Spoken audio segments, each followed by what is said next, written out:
이제 창세기 강해 계속합니다. 오늘은 42장 우리 회개와 용서에 관한 하나님의 법칙이라고 하는 말씀의 제목을 가지고 우리 말씀을 나누겠습니다. 오늘 요절 말씀은 42장 21절에서 25절까지 우리 5절 조금 길지만 우리 같이 읽겠습니다. 그들이 서로 말하되 우리가 아우의 일로 인하여 범죄하였도다.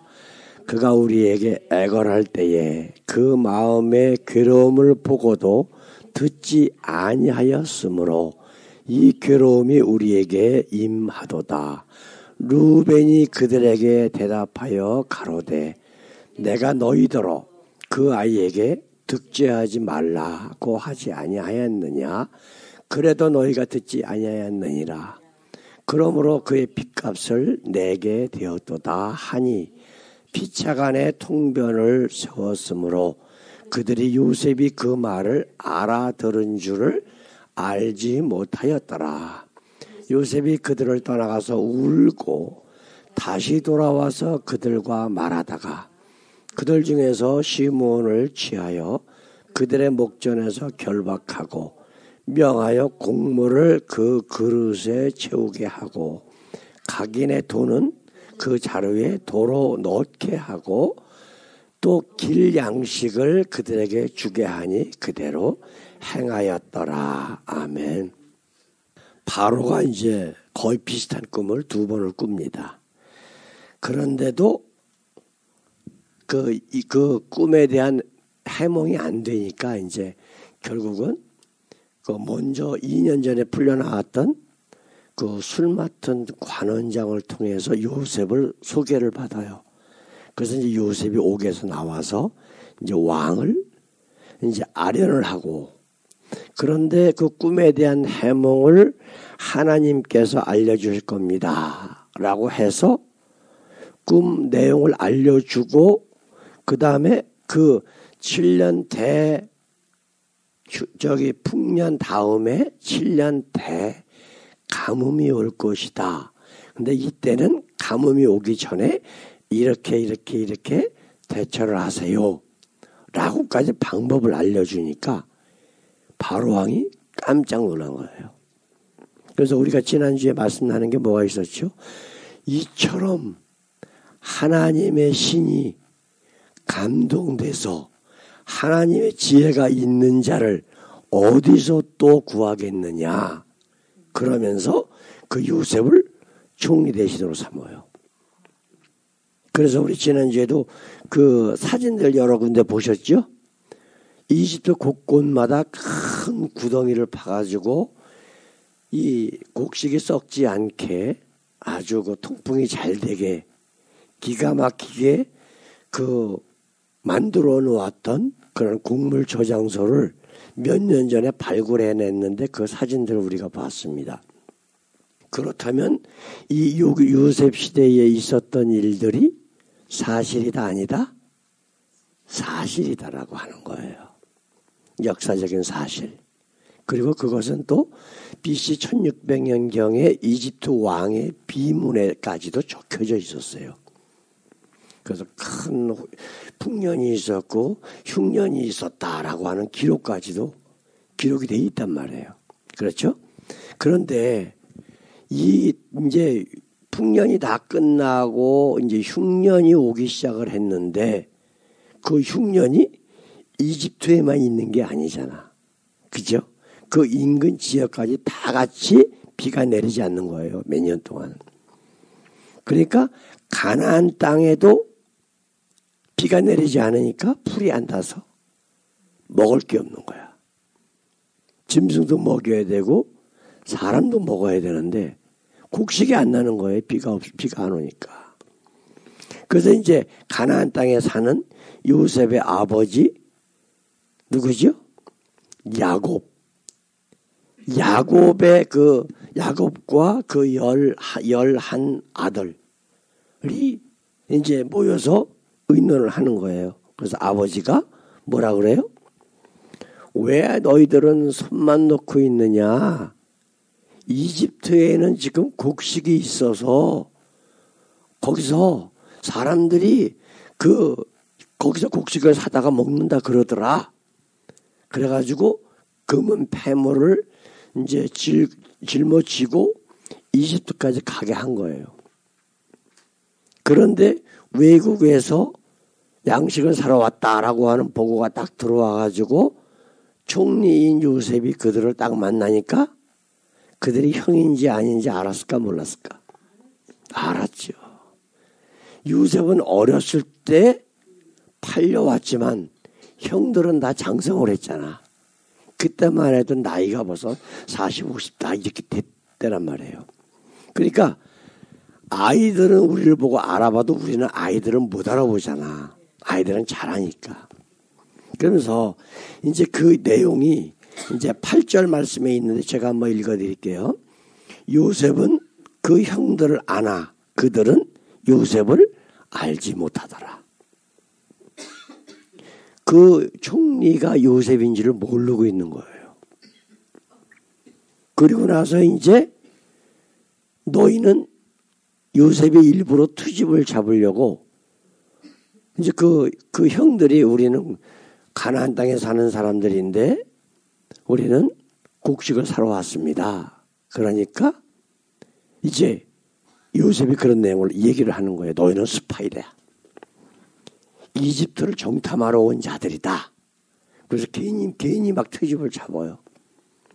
그러니까 이제 무슨 얘기까지 나오냐 하면은 12아들인데 한 아들은 지금 아버지하고 있고 막내는 그 다음에 또 하나 그 위에 또 하나 있었는데 그 아이는 없어졌다.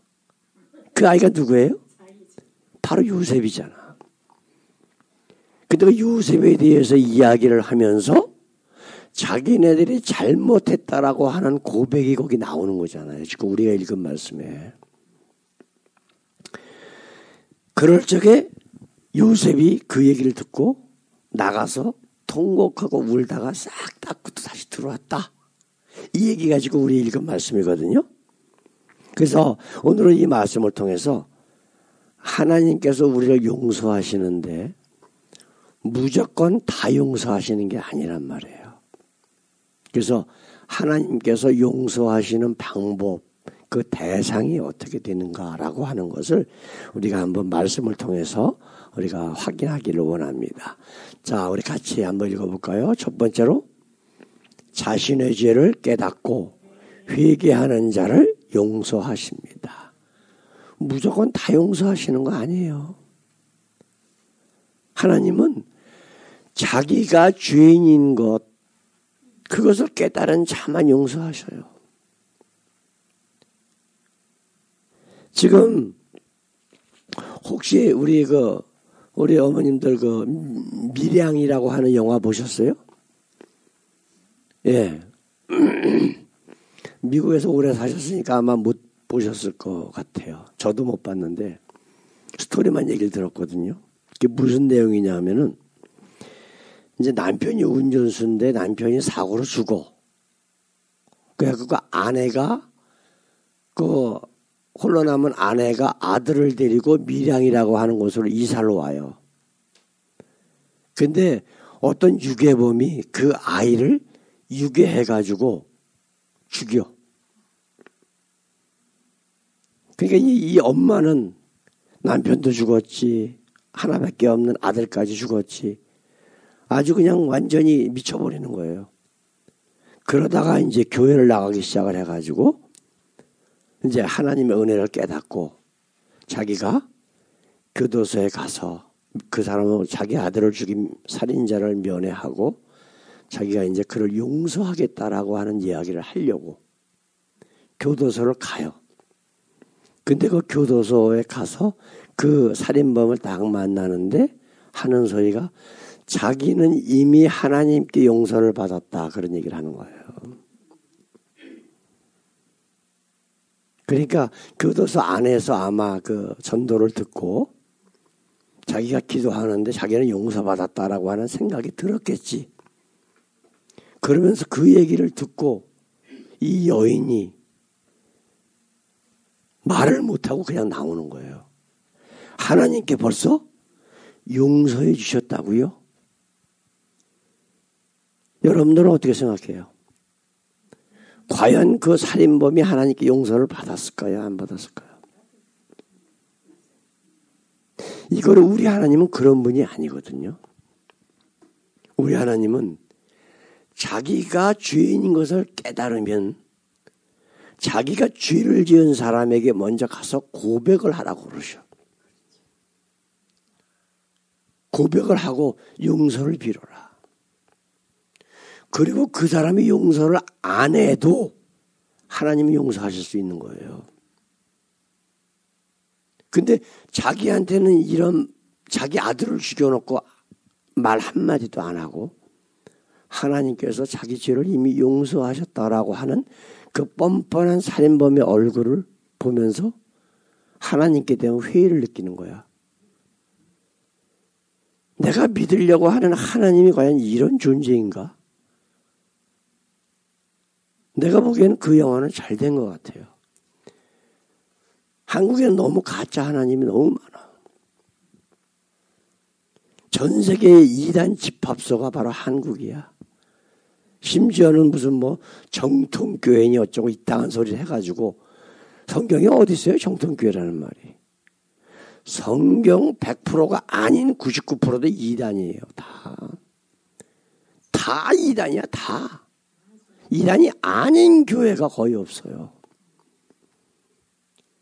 그래서 내가 보기에는 그 영화를 만든 감독이나 작가가 아주 신랄하게 표현을 한 것 같아요.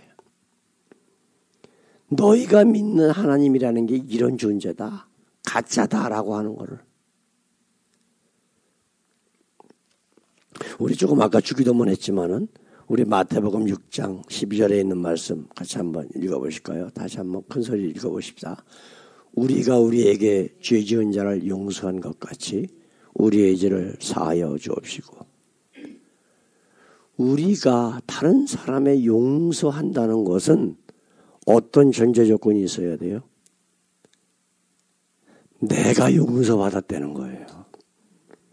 내가 죄인인데 사랑의 하나님으로부터 예수님을 통하여 용서받았다라고 하는 전제 조건이 들어가는 거예요. 그런 사람 아니면 절대로 남을 용서 못합니다. 교만한 사람이 남을 용서할 수 있어요? 없어요? 교만한 사람은 절대로 남을 용서 못해요. 남의 죄 저에게 죽일 놈. 자기 죄는 생각 안 하고. 예? 그 예수님이 뭐라 그러셔요? 우리 한국에 그런 얘기 있죠? 뭐 똥 묻은 개가 뭐 겨 묻은 개다 뭐 어쩌고 저쩌고 하는 거. 예? 내 눈 속에 있는 들보는 보지 못하고 남의 눈 속에 있는 티 가지고 비난하는 이 유대인들아. 그러면서 예수님께서 야단을 치셨잖아요. 똑같은 거예요. 그 달란트 용서에 대한 비유에서 예수님께서 뭐라 그러셨어요? 자기는 엄청나게 많은 돈을 용서받았으면서 자기한테 이만큼 빚이 있는 사람을 잡아다가 고소해서 옥에다 가도 그 왕이 그 소리를 들으니까 그냥 화가 나갖고 그 사람을 붙잡아다가 내가 평생 갚아도 못 갚는 돈을 내가 너를 다 탕감해 줬는데 너는 요만큼 빚진 자 하나 그걸 하나 탕감 못 해주고 그 얘기는 뭐예요? 그 사람 속에는 자기가 죄인이었었다라고 하는 걸 빚진 자라고 했던 거를 깨닫지 못하고 있는 거야 지금. 전부 자기는 잘났는데 전부 남의 탓이야 잘못되면. 그리고 잘되는 모든 거는 누구 탓? 자기 탓이야. 자기가 잘나서 잘된 거야. 이런 것들이 바로 우리의 모습인데 그런 것들을 지금 지적하고 계시는 거예요. 지금 요셉이 하나님과 함께 있었지만 요셉의 마음속에는 형들에 대한 원망이 있었을까 없었을까? 있었을 거란 말이에요. 그죠? 그 어린 나이에 노예로 팔려가지고 감옥에서 그 고생하고, 보디발 집에 가서 그 고생하고, 또 감옥에 갇혔다가 뭐 아주 파란만장한 삶을 살았잖아. 지금은 하나님이 함께 계셔서 요셉의 그 애굽의 총리로 있지만 그 형들에 대한 섭섭함, 원망 그런 게 있었을 거라고. 예, 그건 당연한 거예요. 그런데 형들이 지금 자기가 모른다고 생각을 하고 자기네들이 잘못한 것을 지금 고백을 하고 있다고 자기들끼리. 그거를 들은 요셉의 심령이 어땠을까? 그동안에 가졌던 그런 원망이나 이런 것들이 그냥 싹 녹아버려지는 거예요. 그냥. 그래서 나가서 울고 눈물 닦고 그러고 들어왔단 말이에요. 이게 하나님께서 우리를 용서하시고 치유하시는 방법이란 말이에요. 누구에게든지 허물이 있으면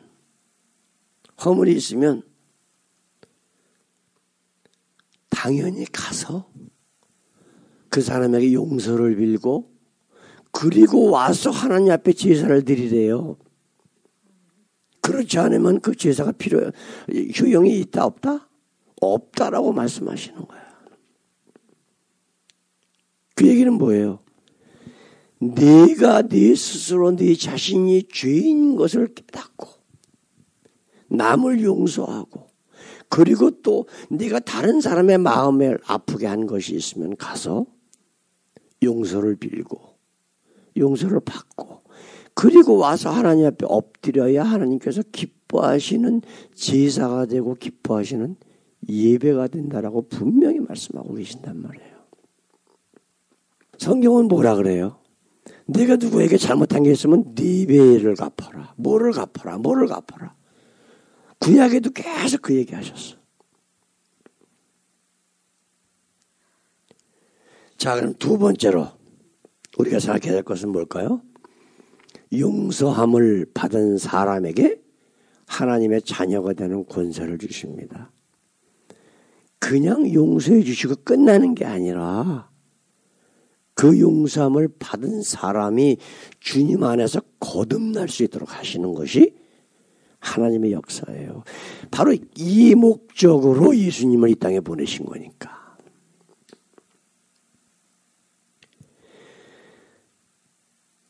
그리고 나서 우리는 기도할 수 있는 특권을 갖게 돼요. 왜? 하나님이 나의 아버지시니까. 옆집 아저씨가 나한테 와가지고 옆집 애기가 나한테 와갖고 뭐 달라고 그러면 줘요? 걔는 나하고 남이야. 그죠? 근데 저희 애들이 저희 손자가 저한테 와가지고 할아버지 아니면 아빠 뭐 주세요. 주잖아요. 그건 왜 그래? 그 아이도 나에게 요구할 수 있는 부탁할 수 있는 자격이 있는 아이야. 왜? 내 핏줄이니까. 내 자식이고 내 손주니까. 근데 옆집 애는 나하고 상관없어. 이거 큰 특권입니다, 여러분. 우리가 기도할 수 있다라고 하는 것은 그분과 나와의 관계성을 알려주는 아주 중요한 거예요. 욥기를 보면 이런 내용이 나옵니다. 욥에게 자기가 세상에서 친했던 세 친구가 찾아와요. 그러면서 근데 그 세 친구를 보낸 자가 누구냐면 바로 사단이거든. 가짜 하나님을 믿게 해서 하나님으로부터 멀어지게 하려고 하는 목적으로 찾아옵니다. 그래서 뭐 하나님이 어쩌고 뭐 어쩌고 막 계속해서 한 20장에 걸쳐서 이제 유혹을 해요. 근데 욥은 아니래. 내가 믿는 하나님이 그런 하나님이 아니다. 처음에는 이제 자기 자식도 치고 재물도 치고 그러고 나서 그것도 안 되니까 이제 몸에 병도 나게 하고 그래도 안 되니까 이제 욥의 세 친구까지 보낸 거예요. 근데 이제 마지막 장에 하나님이 욥과 그 세 친구들에게 나타나셔서 우리 욥기 42장 마지막 장에 있는 얘기를 한번 잠깐 보십시다. 그런즉 너희는 숫송아지 7과 수양 7을 취하여 내 종 욥에게 가서 너희를 위하여 번제를 드려라. 내 종 욥이 너희를 위하여 기도할 것인즉 내가 그를 기쁘게 받으리니 너희의 우매한 대로 너희에게 갚지 아니하리라.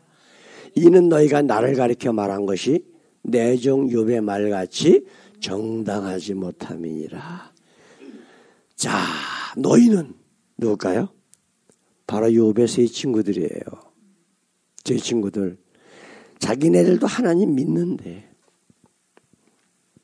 근데 욥이 믿고 있는 하나님이 잘못된 거니까 우리가 믿는 하나님 믿으라는 거예요. 이게 지금 장로교니 감리교니 순복음이니 뭐 신천지니 뭐니 다 하는 일이 바로 그거예요. 그렇게 해서 자기 교단의 세력을 키워서 정치적으로 아니면 세상적으로 이익을 얻겠다라고 하는 사단 마귀의 유혹이 거기 들어가 있는 거예요. 그러나 욥은 조금 더 흔들리지 않아요. 그 예쁜 그 자식들이 다 죽고 그 많은 재산 다 날아가고 부인은 저주까지 하면서 떠나가고 온몸에는 병이 다 걸렸지. 세상에 이러한 어려움을 겪은 사람이 얼마나 있을까요? 그런데도 하나님만 붙잡고 참 하나님만 붙잡고 나가고 있는 상황에서 이런 일이 벌어진 거예요. 하나님께서 직접 하신 말씀 뭐라 그래요? 내 종 욥에게 가서 너희를 위하여 번제를 드려라. 내 종 욥이 너희를 위하여 기도할 것인즉. 자, 왜 직접 너희가 번제를 드려라고 안 하셨을까? 저 세 친구들은 진짜 하나님과의 관계성이 있어요, 없어요? 없는 거예요. 저들이 믿는 거는 가짜 하나님 믿고 있는 거예요, 지금. 하나님 이름만 있으면 다 같다? 그건 사단이 하는 소리야. 완전히 다른 하나님이란 말이에요. 그러니까 그 사람들은 번제도 드릴 수 있는 자격이 없어. 번제를 드려도 그 번제가 참 하나님께 드려지는 번제가 될 수 없는 거예요. 그러면서 하시는 말씀이 내 종 욥이 너희를 위하여 기도할 것인즉 욥이 너희를 위해서 기도할 때 내가 들어서 응답하겠다.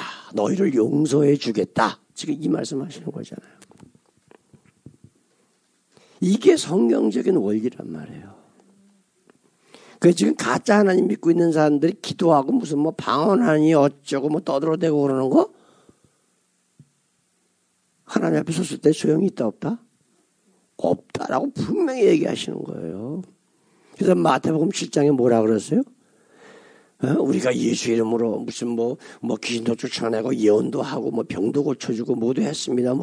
그럴 적에 많은 사람이 내게 와서 그럴 때에 예수님은 분명히 너희에게 말하기를 나는 너희를 도무지 모른다. 이 패역한 자들아. 패역하대요. 좋은 일 많이 했다는데 패역하대. 하나님 보시기에는 참 하나님을 믿지 아니하는 모든 것들은 다 악한 거예요. 이게 지금 성경을 통해서 우리에게 말씀해 주시는 진리란 말이에요. 진리. 우리 조금 아까 말씀 나눴던 그 주기도문 그 뒤에 예수님께서 하시는 말씀이 또 있어요. 마태복음 6장 14절 15절에 보게 되면 너희가 사람의 잘못을 용서하면 너희 하늘 아버지께서도 너희 잘못을 용서하시려니와 너희가 사람의 잘못을 용서하지 아니하면 너희 아버지께서도 너희 잘못을 용서하지 아니하시리라. 그러면 밀양에서 그 아들 살인범이 하는 얘기가 맞아요, 틀려요? 안 맞는 거예요. 안 맞는 거예요. 지금 그 사람이 그 아들을 그 죽인 아들의 엄마한테 용서를 받았어요? 못 받았어요? 못 받았잖아. 기가 막혀서 엄마가 용서해 주러 갔다가 말도 못하고 그냥 나왔어. 하나님이 벌써 용서하셨다고요? 그 얘기만 하고서 그냥 나온 거예요.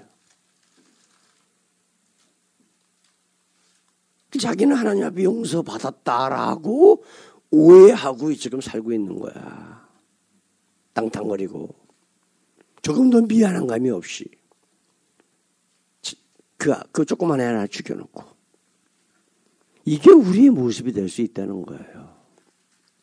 사랑하는 성도 여러분, 하나님의 용서는 내가 어떤 존재인가를 먼저 깨닫는 데서 출발을 해요. 하나님을 알고 나면 내가 그 앞에서 하나님 앞에서 얼마나 추악한 죄인인가라고 하는 것을 자각하는 데서 우리의 구원을 시작한다고요. 우리 몇 가지 성경에 나오는 말씀들을 한번 보십시다. 이사야 선지자가 선지자 노릇하면서 하나님을 환상 가운데서 딱 뵈니까 그 입술에서 나오는 첫 번째 말이 이제 나는 죽었구나 그랬어요. 나는 죄인이구나. 그 얘기를 한 거예요. 베드로는 어때요? 예수님을 만나고 나서 주여 나를 떠나소서 나는 죄인입니다 그랬어요. 사도 바울은 하나님을 알면 알수록 그 예수님의 사역을 가지고 당시 유럽 전국곳 다니면서 사역을 하면서도 나는 죄인 중에 괴수다 라고 하는 고백을 계속하면서 다니는 거예요. 그럼에도 불구하고 하나님께서 나를 용서하시고 그럼에도 불구하고 나 같은 죄인을 하나님이 자녀 삼아주셨구나. 이 귀한 사역을 맡겨주셨구나. 그래서 감사하고 기쁨 가운데 열심히 사역 감당하다가 목이 잘려서 죽었어. 뭐 예수 잘 믿으면 뭐 부자 된다? 잘 먹고 잘 산다? 그건 사단이 하는 얘기지. 성경에서 아니면 예수님께서 하신 말씀 한 군데도 없어요. 사단이 그 사람 끌고서 지옥 가려고 유혹하고 있는 거예요. 근데도 좋다고 휘바람 불고 박수치고 아멘 하는 것들 보면 야 얼마나 답답한지 몰라요. 사랑하는 성도 여러분, 오늘 말씀에 정리를 한번 해보십시다. 하나님께서는 요셉을 통해서 우리를 어떻게 사랑하시고 용서하시는가라고 하는 것을 오늘 말씀을 통해서 보여주고 계십니다. 그 형들이 스스로 죄를 고백하고 자기 잘못을 뉘우치는 모습을 보면서 요셉의 마음속에 정말 그동안에 갖고 있었던 어떤 섭섭함이나 이 모든 것들이 완전히 사거리 없어지는 역사를 하나님께서는 하고 계셔요. 그래서 요셉을 통해서 더 큰 일을 하도록 지금 준비시키시는 거야. 그게 뭐예요? 아버지와 모든 가족들을 다 애굽으로 불러들여서 그 애굽에서 가장 비옥하다라고 하는 고센 땅에서 430년 동안 살게 하심으로 하나님께서 아브라함에게 약속하셨던 내 후손을 별처럼 모래처럼 많게 할 것이다. 그 다음에 모세를 통해서 출애굽시켜서 가나안 땅을 소유하게 하시고 그래서 아브라함에게 하셨던 두 가지 약속을 이루시게 하는 가장 중요한 인물이 바로 이 요셉이잖아요. 그 요셉이 바로 그러한 하나님의 용서와 그 평안함, 사랑 이 모든 것들을 경험함으로 말미암아 하나님께서 기뻐하시는 사역들을 감당해 나간다라고 하는 거예요. 오늘 우리 저와 우리 사랑하는 하나님의 귀한 자녀들 이러한 역사들이 하나님의 역사들이 우리 삶 가운데 날마다 있기를 원합니다. 그래서 정말 날마다 겸손해서 나중에 요셉이 그런 얘기하죠. 그 총리가 요셉인 것을 깨달은 형들이 자기를 옛날에 그 노예로 팔아먹었기 때문에 자기들을 혹시 죽일까 봐 벌벌 떨고 있을 때 내가 누구가 안 돼? 내가 하나님입니까? 하나님께서는 나를 바로 당신들을 위해서 미리 애굽으로 보내신 겁니다. 하나님이 하셨다라고 하니까 형들이 마음속에 갖고 있었던 모든 불안감까지 깨끗하게 치유하시는 그런 역사를 이루지 않습니까? 이러한 귀한 사역이 저와 여러분들 가운데 날마다 있기를 우리 예수님 이름으로 간절히 축원합니다. 기도하겠습니다. 우리 아버지, 요셉 개인으로 봤을 적에는 얼마나 많은 고통과 고난이 있었습니까? 어린 나이에 노예로 팔려서 많은 유혹도 받았지만 하나님 말씀 붙잡고 있음으로 인해서 감옥에서 고난받고 하는 그러한 모든 과정 가운데서 함께 하신 우리 하나님을 찬양합니다. 아버지, 오늘 이제 그 요셉이 형들을, 특별히 아버지 자기들을 자신을 노예로 팔았던 그 형들을 보면서 그 치유되는 과정, 용서하는 과정, 용서받는 과정, 이 모든 것들을 말씀을 함께 나눴습니다. 우리에게도 아버지 이 과정이 항상 날마다 있게 하셔서 더욱더 아버지 내가 자신이, 우리 자신이 죄인임을 자각하고 그럼에도 나와 함께 계시고 나를 용서하신 우리 주님을 찬양하고 더욱 사랑하는 삶의 모습들이 저희들 가운데 있게 하셔서 요셉처럼 하나님이 기뻐하시는 귀한 일들을 이루어 나가는 저희들 되게 하옵소서. 감사하며 예수님 이름으로 기도드렸습니다. 아멘.